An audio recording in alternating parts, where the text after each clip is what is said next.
The following program is intended for mature audiences. With the first pick in the 2018 NFL Draft, the Cleveland Browns select Baker Mayfield, quarterback, Oklahoma.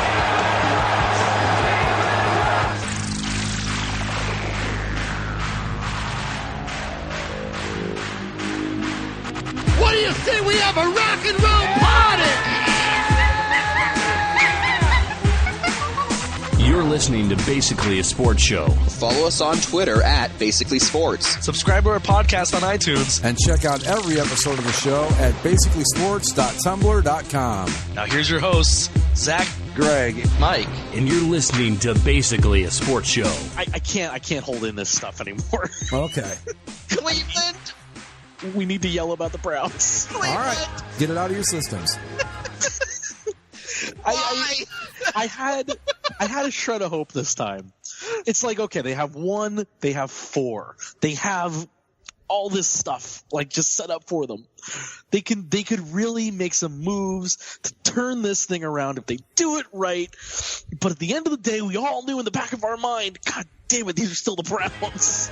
And not only did they not pick Sam Darnold, not only did they not pick Saquon Barkley, not only did they not pick Josh Rosen, not only did they not pick Josh Allen, not only did they not pick Chubb, the Bradley Chubb, the defensive end.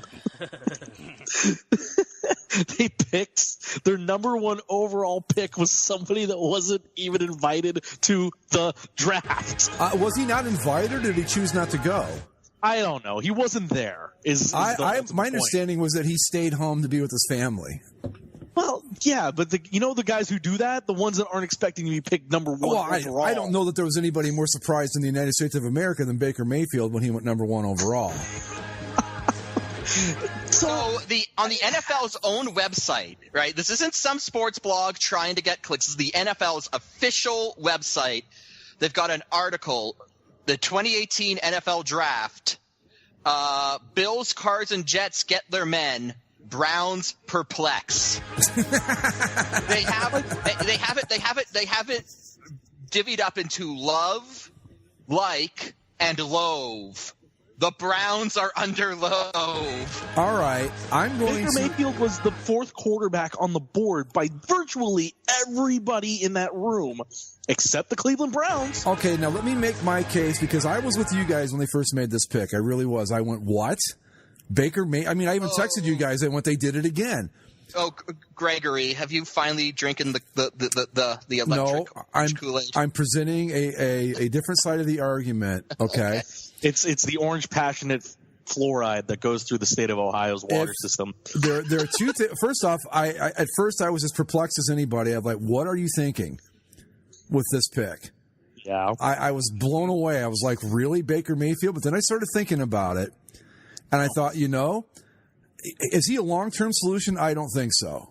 But I think this team, I don't know that there was a true franchise quarterback in the bunch this time around. I mean, we've got guys that could be, but I don't see an Andrew Luck. I don't see a Peyton Manning. I don't see that type of quarterback in this crew, or Cam Newton or a Deshaun Watson type in this crew. I don't. If you look at the way Mayfield plays and the way the Browns offense is set up and who they allegedly are going to have him sit behind, he fits what they're trying to do right now. Not necessarily in 5 years, but right now with the kind of offense they're running with Tyrod Taylor, being able to move and all that. So he kind of fits there. But another thing about Mayfield that I found out that I wasn't aware of, the analytics people love this guy. He was ranked heads and shoulders above the others.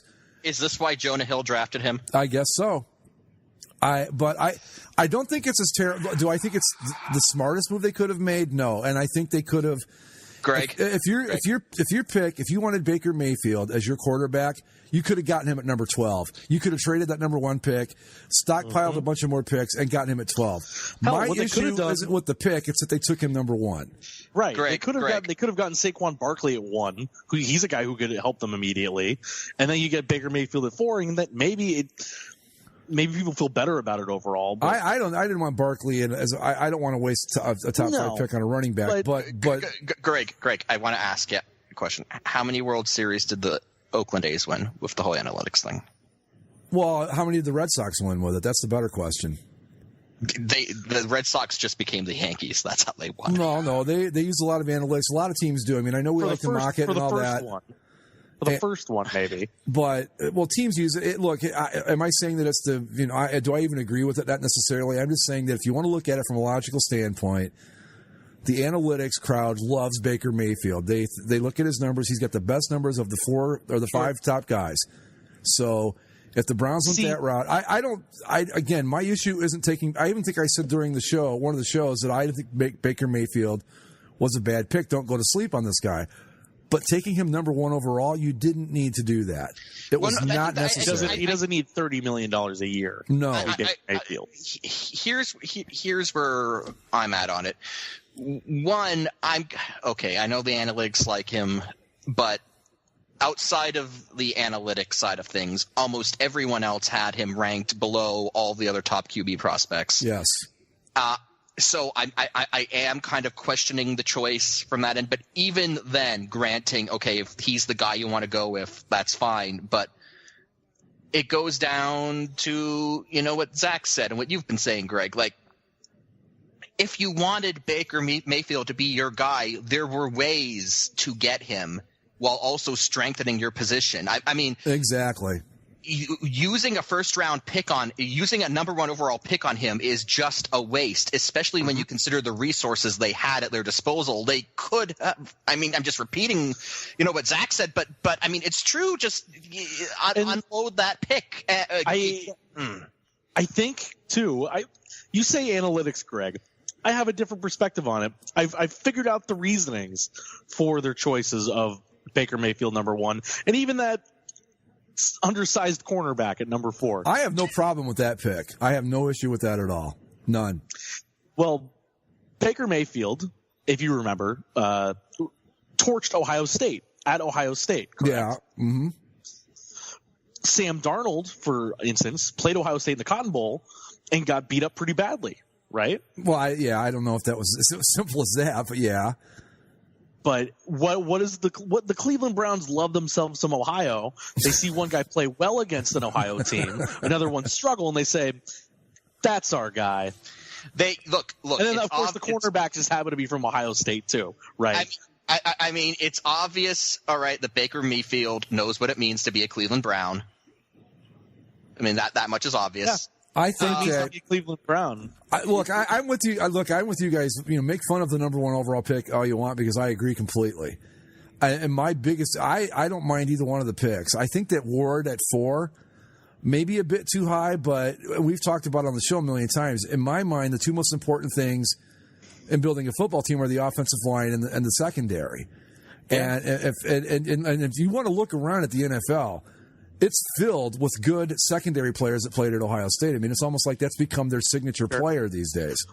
I would say, though, if they're going to go secondary, I'd go with the Roquan Smith, the guy the Bears got from Alabama. Yeah. I would have gone there. Okay, I know. I thought Ward was the highest rated cornerback on the board, though. Yeah, but Roquan Smith was the highest defensive player, and he's a safety. Well, anyway, it's look. I know height isn't everything these days, but still, 5'10". He's almost as tall as Baker Mayfield. Look. I suppose if 5'10" is good enough for the Browns receiving core, it's good enough for the cornerbacks. But look. My point is, with the whole 5'10" thing. All right. So in college football, because of the way it's set up, teams like Ohio State have an advantage because of the way recruiting works. Now, obviously, they face competition in that field, but they're still the Ohio State Buckeyes. They're not going to struggle to get quality recruits.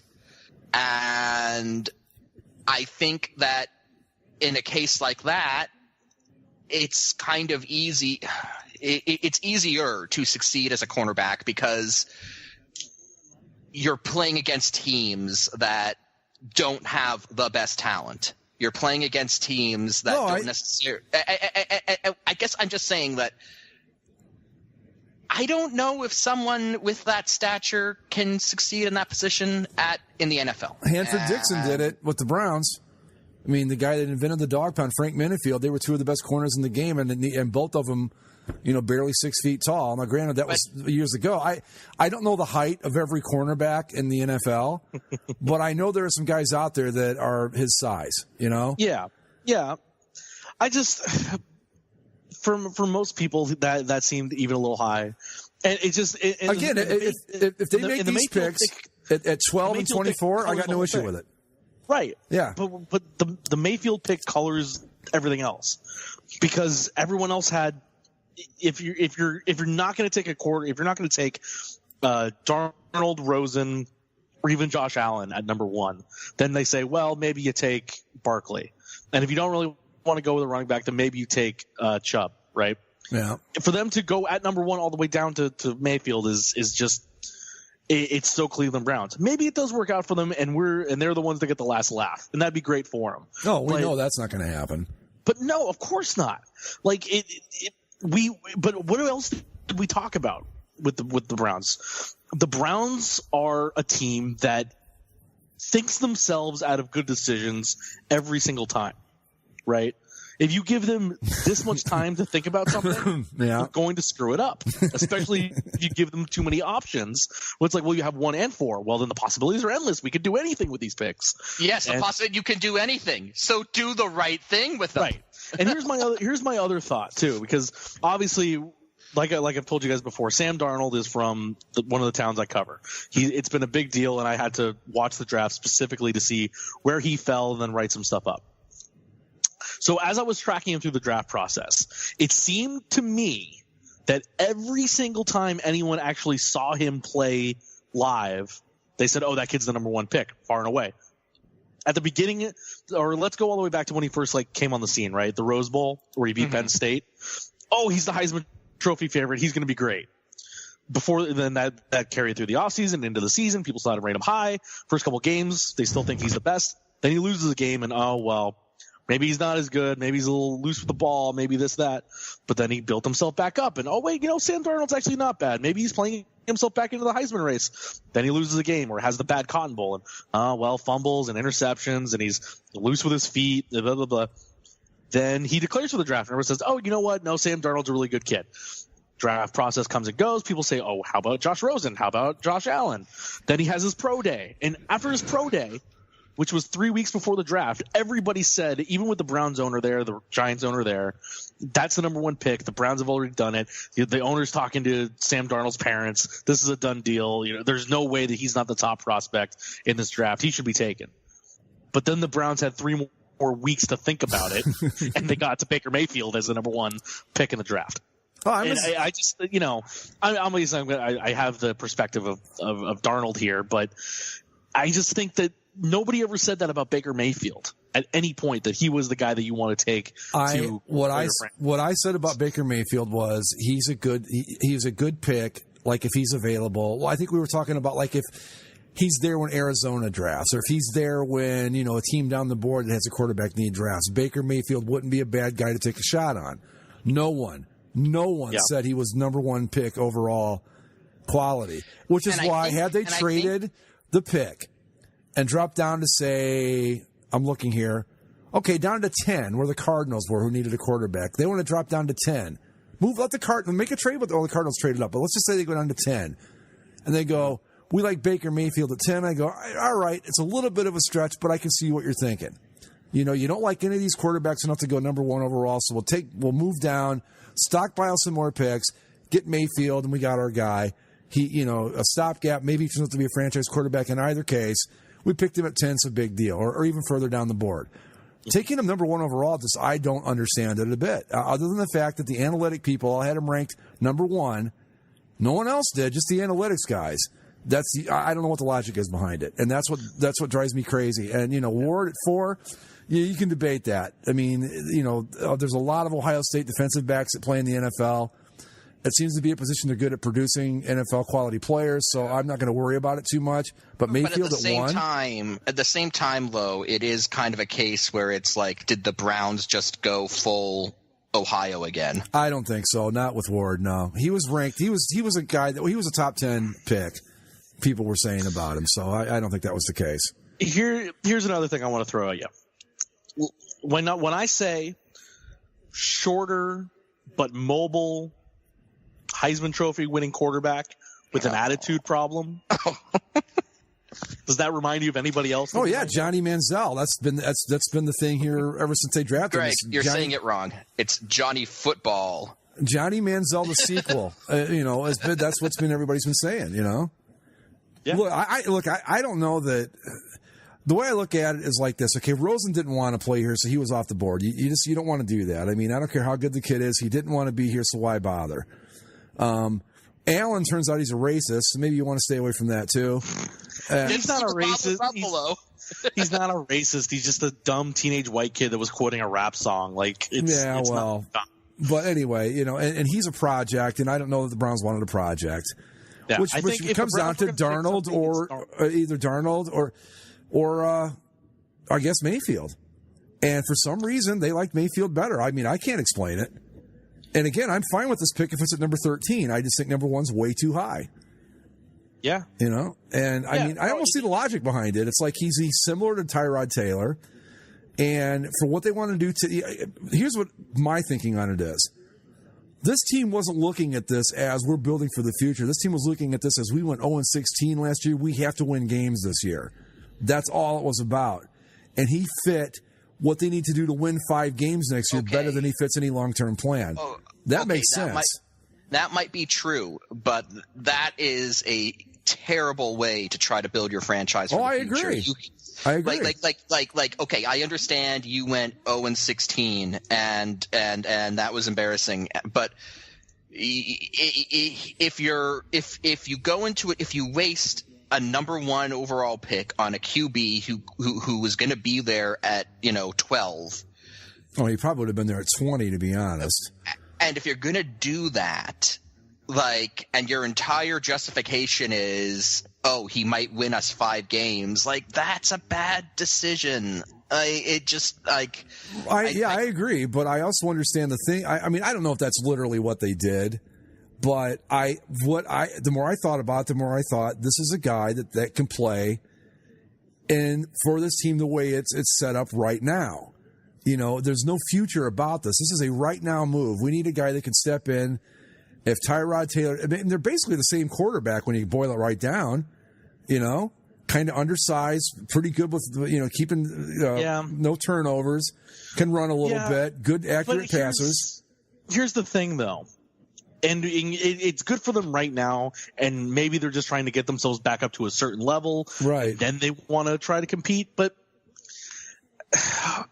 you don't – once you start being okay and you end up in those middle picks, that's not where you're finding your franchise quarterback unless you get lucky. I agree. So I think this is an opportunity where maybe Sam Darnold isn't going to be the kid that's going to win you the games right now. Maybe he's the guy for the future, but they've already said that Tyrod Taylor is going to start, right? So why not get the quarterback you feel, or the quarterback that most feel, I guess, in this case, because it seems like they feel that Baker Mayfield is the future guy, but it doesn't look right, because you're never – If they want to build this up in steps, they're never going to be back in that position unless they trade a bunch of picks to move up, which would look even dumber once they're competitive. You're not going to get to that spot to get a guy that's going to be that franchise guy. I don't know why. I mean, again, I'm with you guys. I have no problem with taking Baker Mayfield as a quarterback for the Cleveland Browns. None at all. I know. I don't think we're arguing with you necessarily, just, again, with the Browns. But at number 1, and that I mean, that's what it just floored me. I thought you could okay, I'll ask you, Zach. I think Lamar Jackson goes before Baker Mayfield does in this draft if things don't play out the way they did. I don't know about that. Lamar Jackson he was the last pick in the first round. I understand, but no, maybe not that far. But don't you think, though, that Mayfield would have still been there at 17 if the Browns really wanted him? Oh yeah, because once you get to a certain point, because I was thinking this for once Rosen started to fall, Oh, I think the Cardinals, man, you talk about the perfect guy falling into their lap. Right. You know? Well, once you hit a certain point in that draft, none of those teams needed quarterbacks. They where's I don't have the thing right in front of me, but Oakland doesn't need a quarterback. Miami doesn't necessarily need a quarterback right now. Chicago doesn't. Buffalo needed one, but they traded up. Some of those teams didn't need it, so those guys were going to fall down into those middle picks. See, so I think that if Miami at 11, if Baker Mayfield's still there, they probably take him at 11. They go, okay, he's worth a shot at 11. No one was looking at this guy as number one. No one. I think Miami still believes enough in Ryan Tannehill to not put another quarterback behind him quite yet. But yeah, I see. I see what you mean. Again, I just think if the Browns' plan really is to do this in steps, they're not going to be. If their plan works, they're not going to be in that position to draft the level of quarterback that you sometimes need in this league. They're going to have to get lucky. They're going to have to find a guy. Yeah. And not everybody gets Tom Brady in the 6th round, right? Like most of the quarterbacks in this league, you look at the ones that are the most successful, they're the guys that are being picked up at the top of the draft. Well, let's look at it this way, though, too. Though, are we sure that Baker Mayfield's not going to be a good quarterback? No. And again, we could all be proven wrong. But in the moment, it doesn't look like that, because I've seen Heisman Trophy winning quarterbacks like him. I've seen Johnny Manziel. I've seen Troy Smith. Hell, look at Oklahoma. We saw Jason White, who almost went undrafted as the Heisman Trophy winner. I thought he did go undrafted. Did he? Yeah, maybe he did. It's just. I know. It's baffling. I don't get it. I was just like, you did what? Baker Mayfield? And I don't know. I can see it because, like I said, if you look at it from, if you want a guy to start playing right now, he probably fits their offense the best of the 4 top guys because of the way he plays. Sure. But that's fine. And maybe that's the offense they decide they want to play forever, and he's the perfect fit, and who knows where it goes from here. But I don't know. In the AFC North, I don't see it. I don't know. Because here's the other thing with him. Say Tyrod Taylor comes in and the Browns are still 0-8.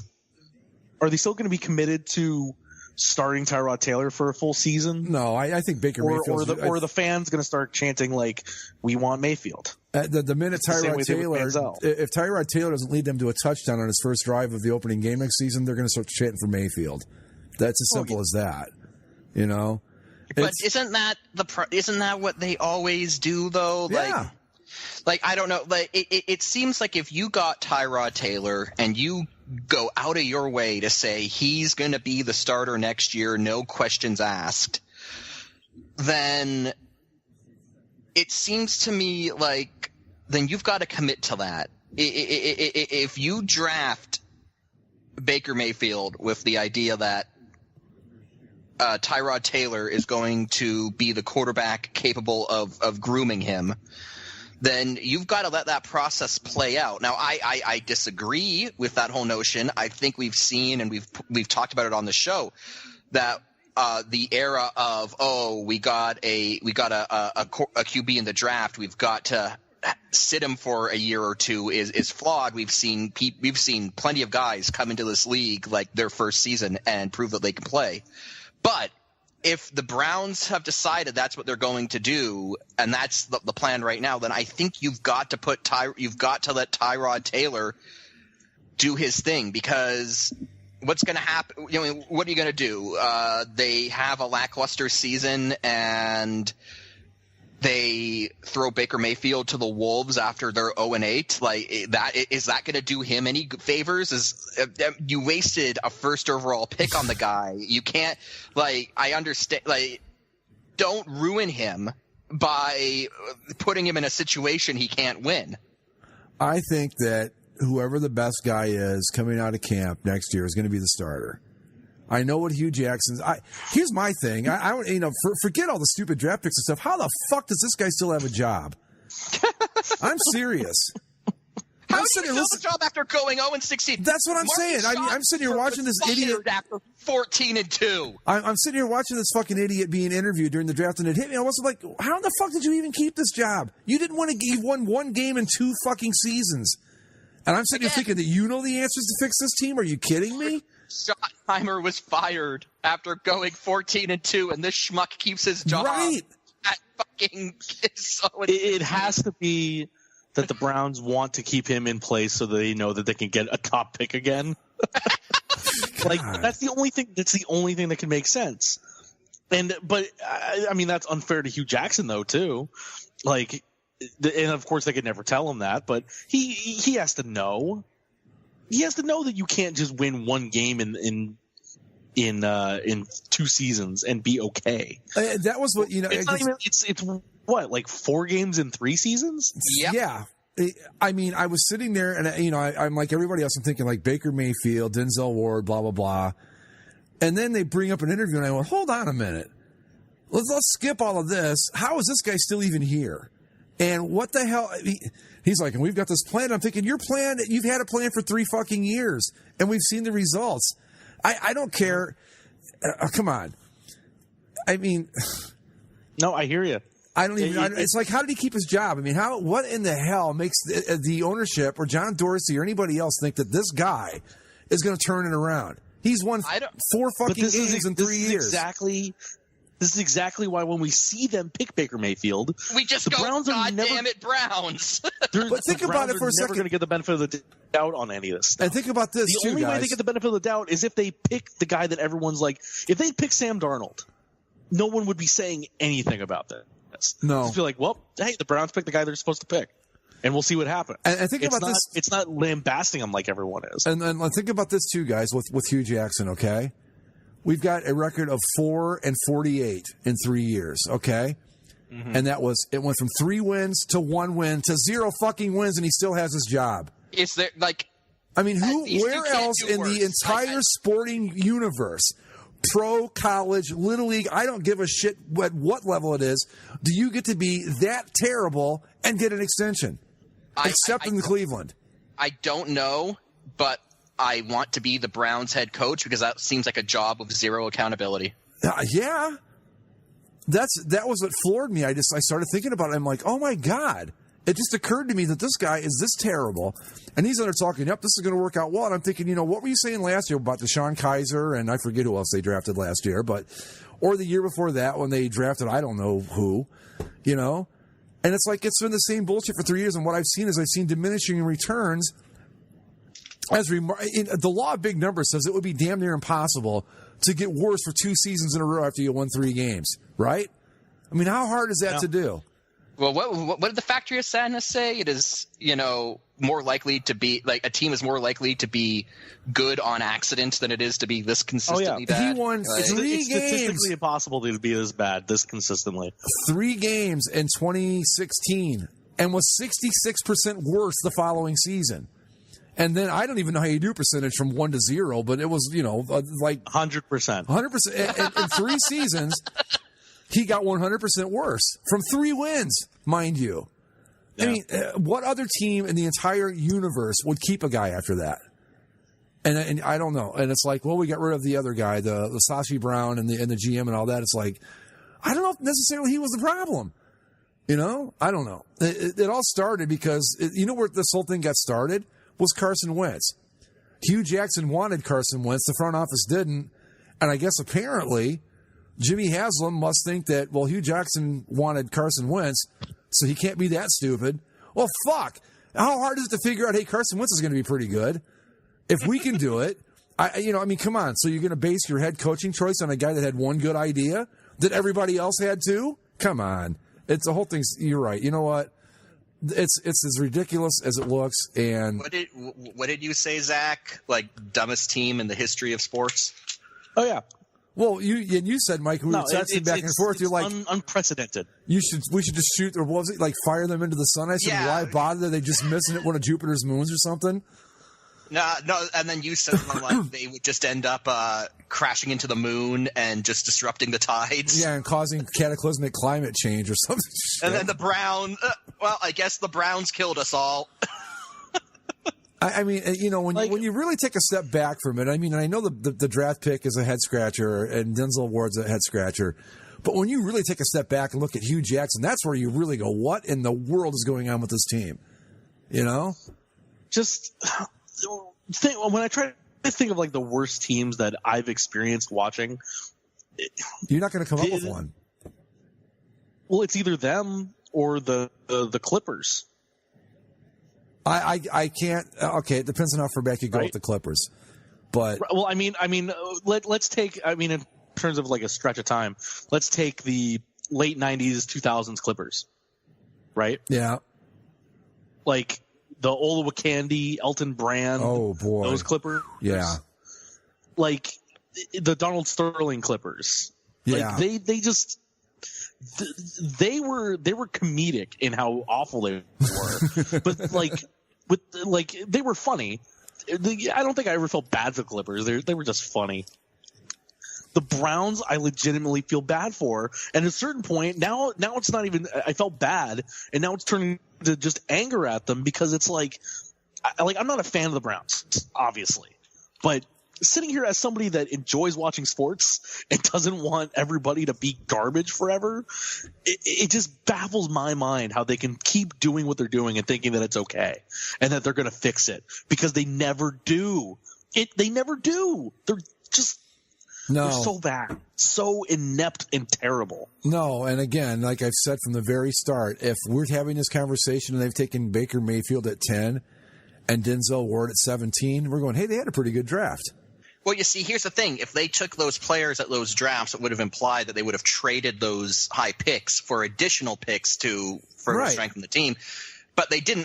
I mean, I get what you were saying earlier, Greg. I really do, that these players aren't bad in and of themselves, but using picks that high on them is tantamount to a waste of resources. Yeah, because now you're going to be paying Baker Mayfield $30 million for the first 4 seasons of his career.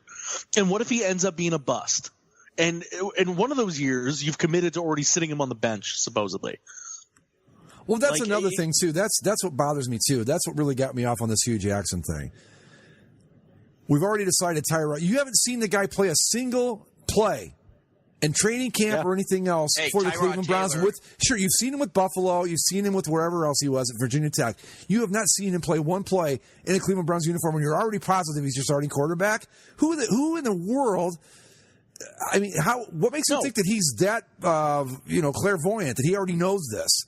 I mean, come on. Example of this, and maybe this is what happens to Cleveland. Let's hope not. Remember Matt Flynn? Yeah. Mm-hmm. When he signed with Seattle? Yeah, he's one of our favorite players, yeah. How many games did he end up starting for the Seattle Seahawks? None. He got booted as a starter because Russell Wilson was better than he is. Look, Russell Wilson beat him out in training camp. Look, I'm not going to have you say a bad thing about Matt Flynn. Matt Flynn is my hero, and he is an inspiration to everyone.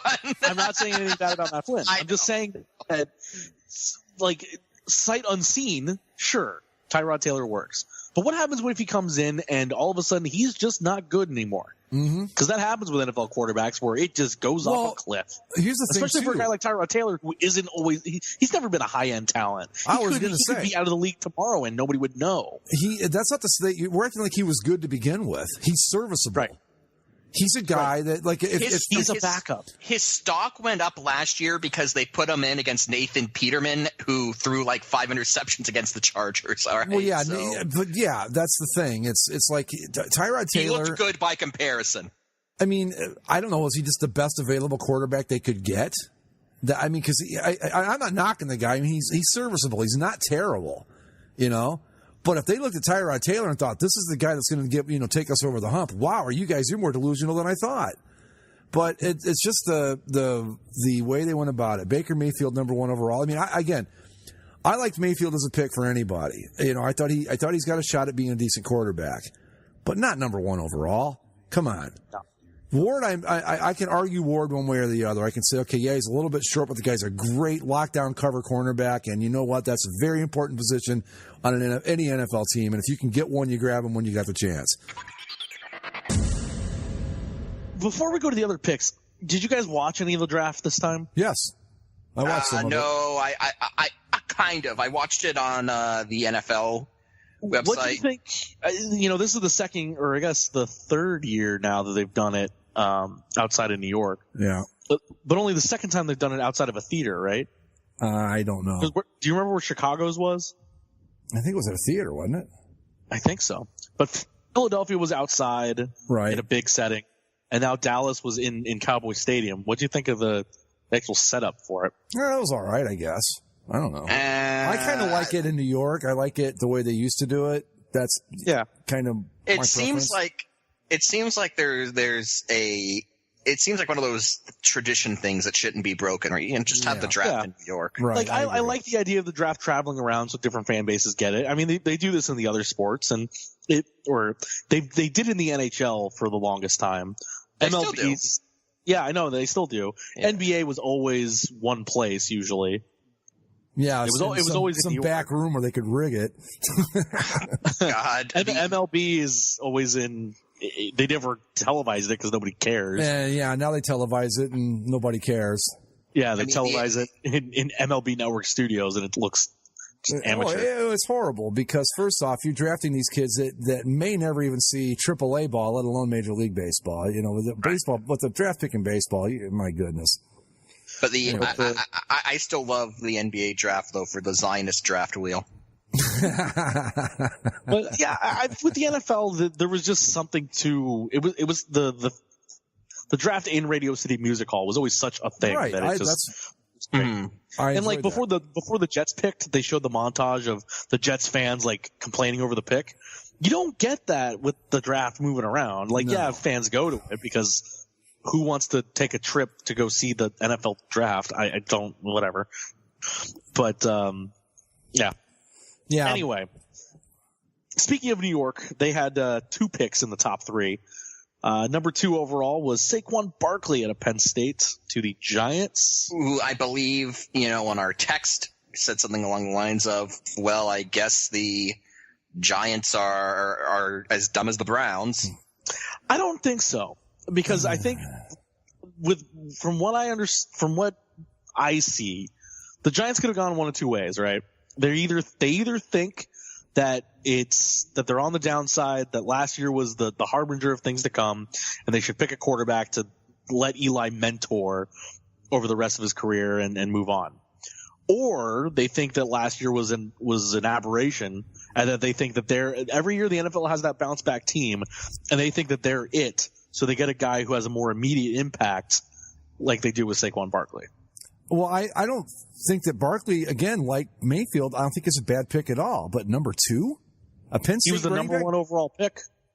He was the number 1 overall prospect. I understand that, but I also have been around long enough to see a list of Penn State running backs that were picked high that never did anything. There was a guy by the name of Kajana Carter.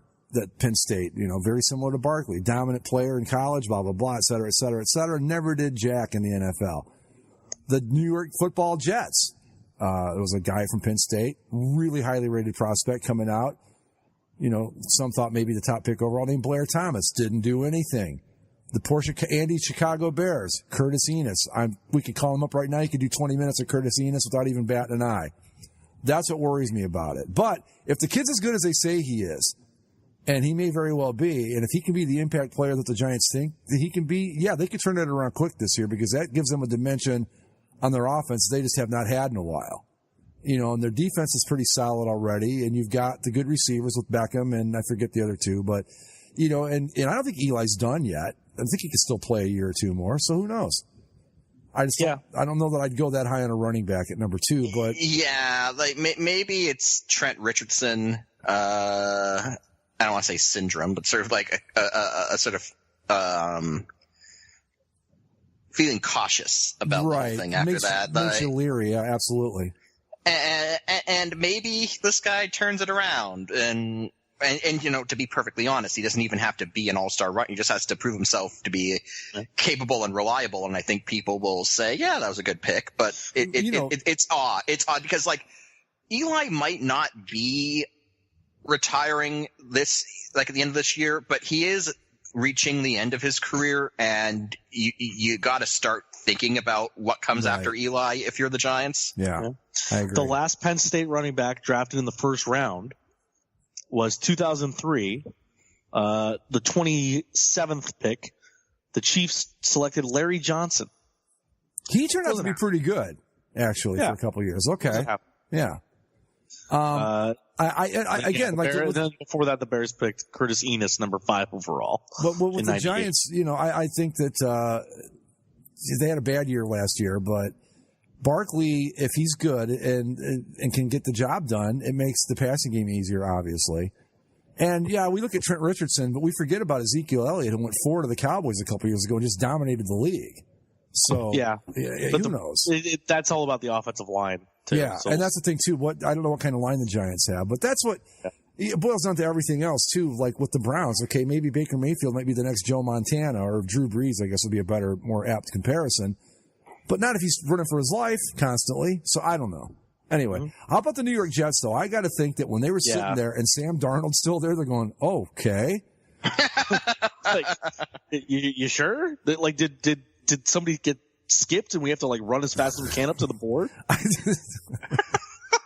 Like, I think it probably threw the whole room into turmoil because they weren't expecting it. They were probably talking about, do we like Rosen well enough to take him? Do we like Allen? Do we want to take a flyer on Mayfield? And all of a sudden, the number 1 prospect's there. You go, okay, this is easy. Yeah. No, I think this is perfect for Darnold and for the Jets.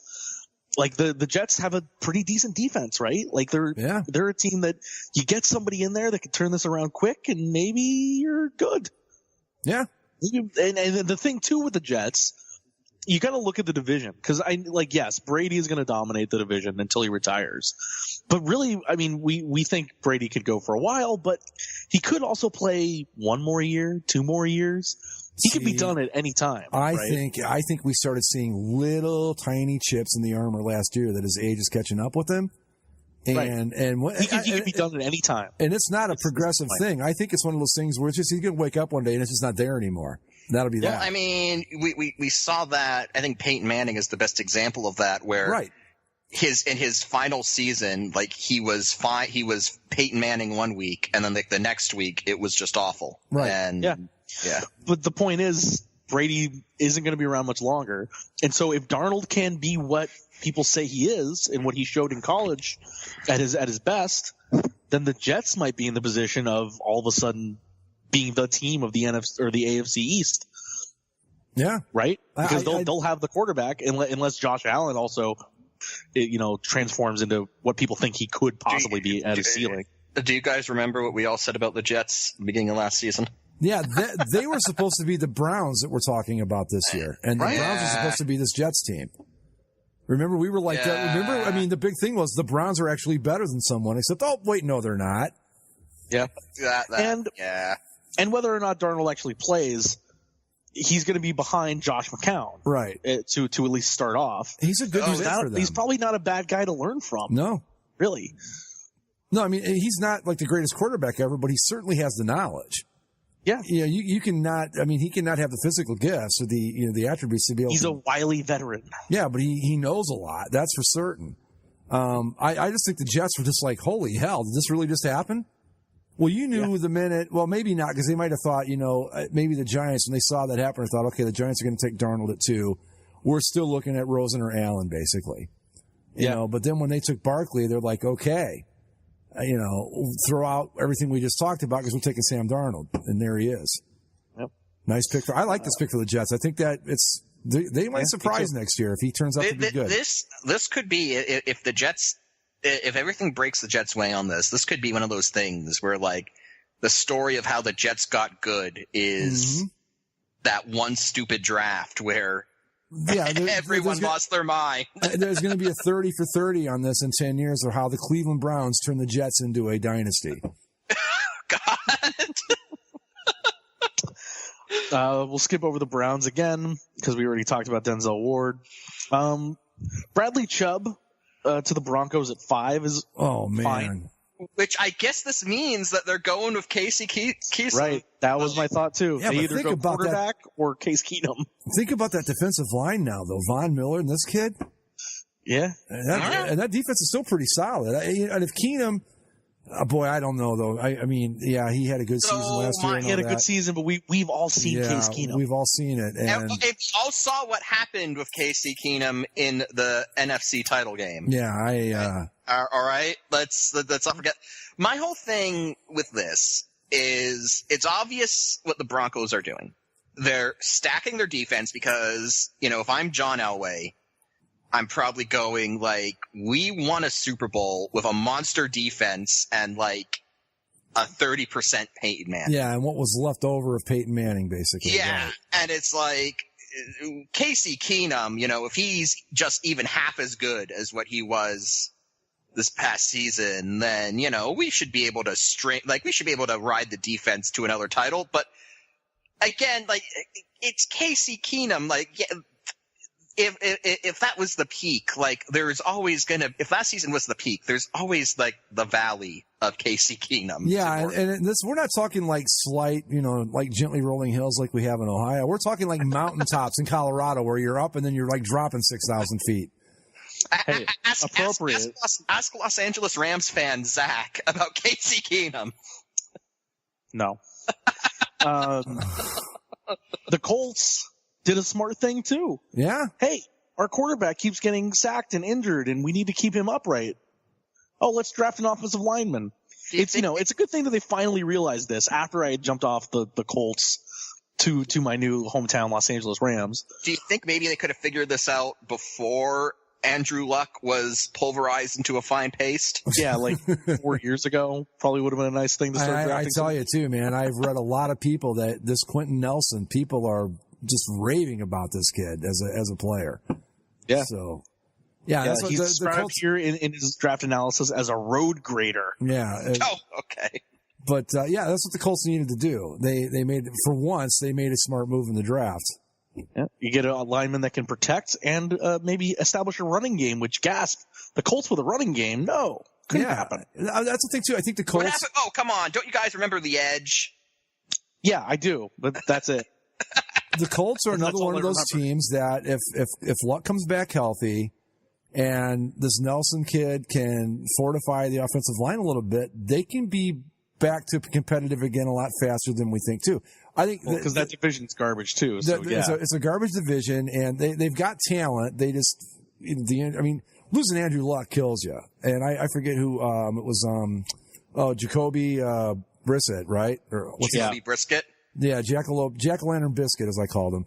Anyway, did a pretty serviceable job in there, but I think you put Luck in there and they win 3 or 4 more games. And they're headed in the right direction for once. And I don't think we've said that about the Colts in a long time.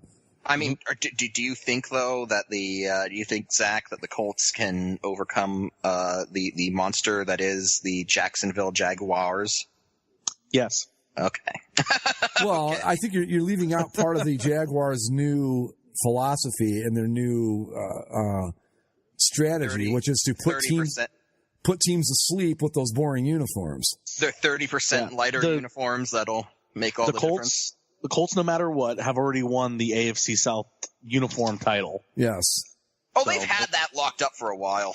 Right. Yeah. No, I know. They that's the one thing that they'll always be able to count on. Although the Texans do look good when they've got the blue jerseys over the white pants, and that helmet's a beauty, I'm saying. Yeah, it looks good, but it's not Colts horseshoe on the helmet. No, that's UCLA one of the great helmets of all time, the Colts helmet. Yeah. Anyway, all right, so the Browns move up here to number 7 to grab Josh Allen, the Bills, out of Wyoming. The Bills. That's the Browns should have done this. They should have moved up to 7 and taken Josh Allen just to be safe. The Bills trade spots with the Buccaneers, who of course already had a quarterback in Jameis Winston. Whatever you think about him. Yeah, but so they move to get Josh Allen. I mean, if there's a place after playing in Wyoming, he's probably suited well for playing in Buffalo. Yeah. And they could use any quarterback, really, for the Bills. So, well, let me ask you this. This is a comparison that popped into my mind when I saw that they drafted Josh Allen. Aren't we basically getting the second coming of E.J. Manuel here? where a big prototypical guy with not the greatest numbers, not the greatest accuracy, holes in his game, but if they can be fixed, he could be great. I mean, isn't that essentially what Josh Allen is? Yeah. I mean, maybe not to the same extent. But if you're the Bills, you just need anything. Yeah.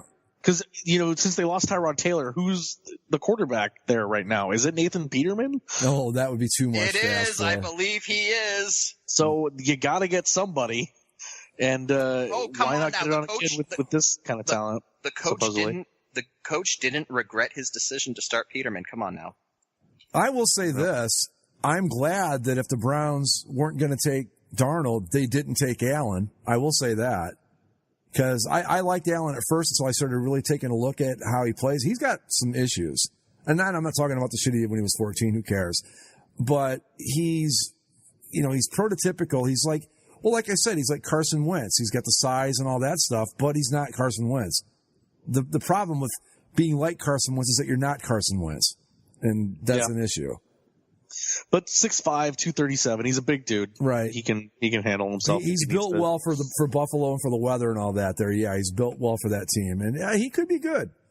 Could be. He could be the 30 for 30 guy where the Cleveland Browns brought the Bills back to prominence. I mean, there's a team on here somewhere that's going to become a dynasty thanks to the Browns. We just don't know who it is yet. We're going to be talking about the epic battles between the Bills and the Jets for AFC East supremacy. And it'll be like, it's like 30 for 30, how the Cleveland Browns, who last season went 2-14, made this possible. Right. The Browns are responsible for the greatest rivalry in the AFC since the Patriots and whoever was still good at the time.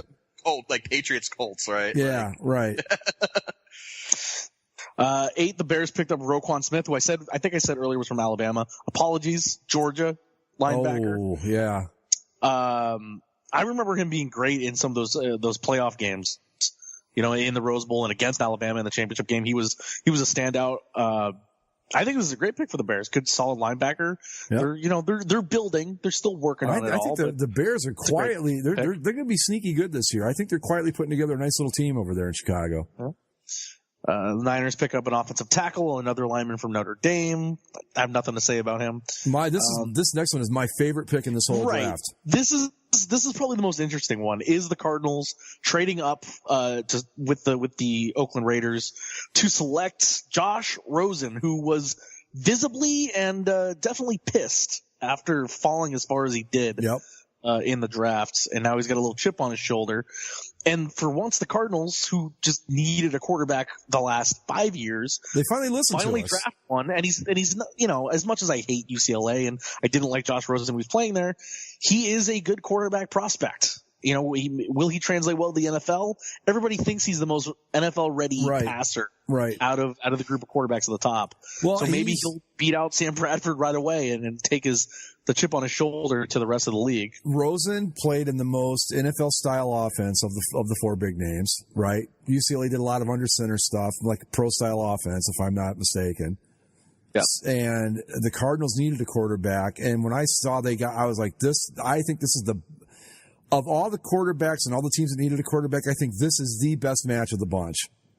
Because he comes into a team that's still pretty good, got good receivers, you got Larry Fitzgerald, a good veteran presence, they've got a defense that's going to be really tough. My only thing is I kind of wish that Bruce Arians had stuck around one more year to coach this guy. Yeah, right. But I think that this is a nice move. And I don't know that Rosen necessarily wanted to go to Cleveland or Buffalo. So this is a good landing spot for him. He's still close to home in California. Yeah. And as mad as he is about falling in the draft, and you losing out on some of that money, it's never really a bad thing to fall in the draft. No. Ask Aaron Rodgers. Yeah. Sure, would you rather have it in your bio as being a top 5 pick? Would you rather have top 3, top 5 pick money? Sure you would.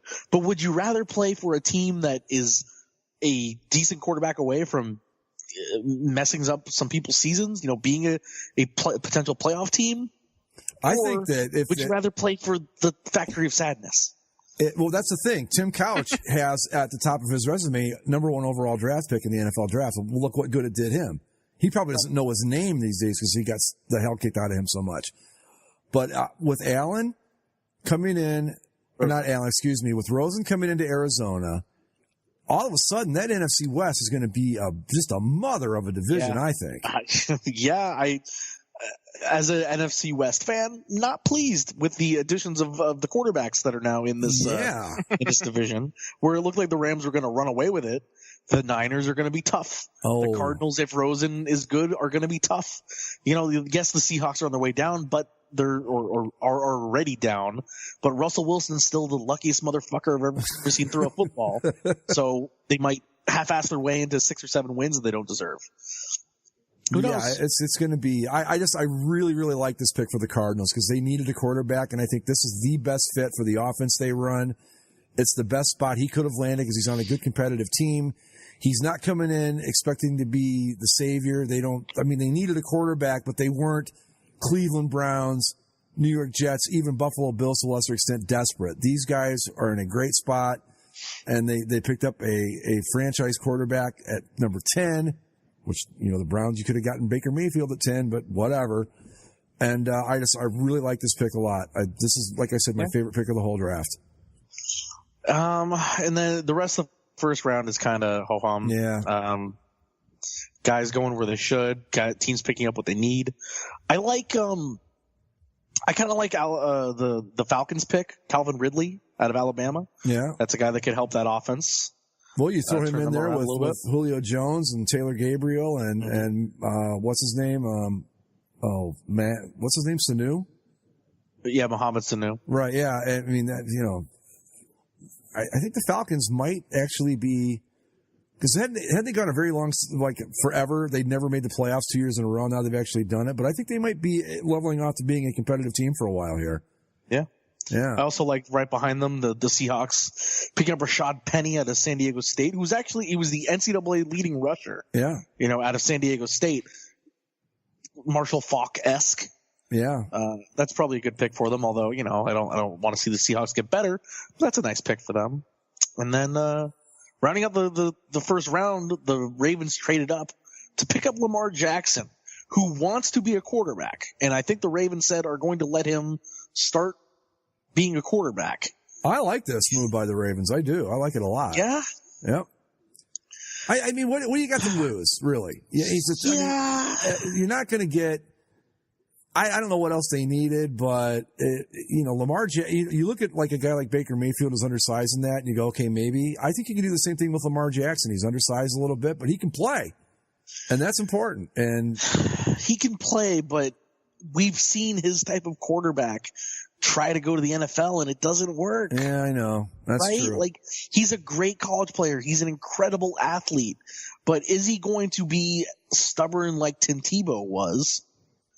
And if the quarterback thing doesn't work out, will he accept just using his athletic gifts to be a tight end, be a running back, be a slot guy? If the Ravens give him a fair, legitimate shot at playing quarterback and it turns out he just can't do it, then I think he would be willing to move to a different position. He said he's committed. He wants to be a quarterback. Right. What he didn't want was to be drafted by some team and say, okay, we've got you, now we're going to make you a safety. That he didn't want to do.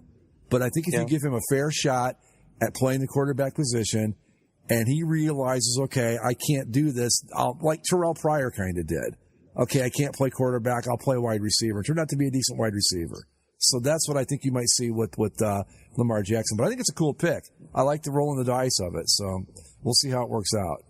And it gives Joey Flacco something to worry about. Maybe. No, but he's elite. He's the elite Joey Flacco. Yeah, well, he can't be challenged. We'll see. Except for when he is. I'm hoping that by week 4 next year, we're talking about how Lamar Jackson's the starting quarterback for the Ravens now. Yeah. Okay, well, now we're in the second round. Did the Browns have the first pick in the second round, too? They might have traded it at some point. They picked a nevada. Okay, good. You needed offensive line help. What do you think about them taking Nick Chubb out of Georgia, the Browns? I mean, they kind of botched the first 2 picks, but I think this is a pretty smart move. Yeah, that's not a bad one either. Again, like these things could work out for Cleveland, and maybe you're right that this is like the building process, but I don't know. Again, the those are fine picks, but the top of the draft is always going to color how people feel about your entire draft. Yep. So, yeah, I mean, unless he could be good. If Nick Chubb comes out and sets like the all-time season rushing record, it might turn their heads away from Baker Mayfield. But short of that, yeah. But I'm trying to think if there's anybody else that was a standout. Yeah, and not a whole lot. I mean, it was kind of, the first round was kind of nutty, but after that, everything kind of just settled into your basic NFL draft. Yeah, I mean, you got some weird antics from the people that they got to pick it. Here's a weird thing. So the Saturday coverage, rounds 4 through 7, were broadcast not only on ESPN, but on ABC. ABC got involved in it too? Yeah. Well, it's because Fox was in there, yeah. You would think, though, with ABC that you put like the first round up, not the 4th through 7th round. But didn't Fox sign some sort of deal to get the first round? Fox was simulcasting the NFL Network's coverage, yeah. Yeah, so maybe that's why. Maybe. Yeah. I don't know. I mean, is it? Well, you got to go back to when ESPN said we want to televise the draft, and the NFL said, really? No one's going to watch this. And I got to say, as far as a programming choice, it's one of the most genius moves I've ever seen. I mean, it worked out way beyond what anybody could have ever hoped for. Because who would think at the time, you're going to sit there and watch these guys go with the third pick, the Browns select, blah, blah, blah. No one's going to do that, except guess what? It probably gets higher ratings than everything but the Super Bowl. Or, it blows out. I mean, I guarantee you there are World Series games that haven't gotten rated as high as this. No, not true. Jason Witten was at the draft and may end up being the new color analyst for Monday Night Football. Are they looking for lightning to strike twice with former Dallas Cowboys here, or what? They reportedly offered $4.45 million by ESPN, more than twice his NFL maximum salary. I'm taking that money and I'm going up to the booth. I'm sorry. Jason Witten's had a Hall of Fame career. What more can he do? Yeah. Step away while you still know your name, dude. Be smart about it. That's what I would do. I'm trying to see if there was any other. Well, who was Mr. Irrelevant things this about? year? Well, he's irrelevant. Although, people put all that emphasis on Mr. Irrelevant that he's no longer more irrelevant than anybody that doesn't get drafted. This is true. Well, if you're wondering at home, folks, Trey Quinn was the final pick in the 2018 draft by the Washington Redskins, wide receiver out of SMU. Watch him going to become a Hall of Famer. That would be hysterical. But yeah, my Browns did it again. Let's see. I have the ratings for the draft. Did pretty good, I thought. Yeah, hold on. This is for the first round.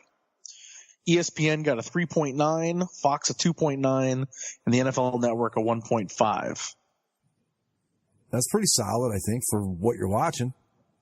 Yeah, the year before ESPN was a 4.8. But the combined numbers of the three networks are higher than what ESPN and NFL Network combined for the year before, which makes sense.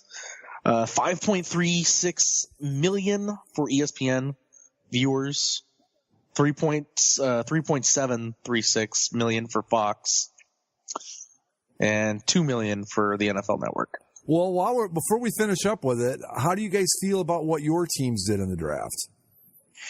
Happy about the Cardinals. Not so. I have no real opinion on the Chargers. It's fine. Yeah, the Rams didn't have any first round picks, so I wasn't too invested. But it seems like they made some decent second and third day selections. The big thing for the Rams is they traded away Tavon Austin. So no more fucking end arounds that we have to force into the offense every year. That's good. Yeah. You don't want to, I mean, look, I think the guy had some potential, but he did strike me as one of those players that you kind of force fed him into the offense, and I don't know that that's necessarily a good thing ever. No. I like what my Packers did. I mean, they really worked on the defense. They got a couple of cornerbacks in the first 2 rounds and a linebacker, and that's where they kind of need to get the job done. So that should be good. Browns, well, they're the Browns. I mean, what fun would the Browns be if they were, say, if they went 8-8 next year? But that's no fun. You know? Yeah, but like I was telling Mike when you were gone, Greg, like eventually, like you just luck yourself into like a 6 or 7 or 8, 9 win season, and the Browns have been around for almost 20 years and been to the playoffs once. Well, don't forget they went 10-6 that one year and didn't make the playoffs. Yeah, behind the immortal leadership of the late great Derek Anderson. Okay, so they've lucked themselves into 2 good seasons in 20 years. Yes. One of them they get to the playoffs, the other one they don't. Like the Factory of Sadness guy said, that it's harder to be this bad than it is to accidentally make the playoffs. And it is. You look at this and you think the law of big numbers says they have to get this right eventually, but they just keep botching it. Maybe they got it this year. I think, and maybe I'm wrong, but I think this year was all about we've got to win games next year. That's all that matters. We have to win some football games, and that's what they tried to do here, which is not a long-term solution to anything, but they couldn't come out and go 1-15, 2-14 again. They just couldn't do it. That's why they picked up Carlos Hyde. That's why they made the moves they made. They want to win, not necessarily playoff win, but they've got to be competitive next year, because if not, I don't know what you do at that point. I don't know how much these fans have left or they can keep putting up with this nonsense. Anyway, we got anything else for tonight, boys? That's all I got. All righty then. I guess we will call it a night and do this all again next week. You know the routine. Follow us on Twitter at Basically Sports. Subscribe via iTunes, Stitcher, Spreaker, and the YouTubes. And you can find us on Facebook. We will see you next time. Later.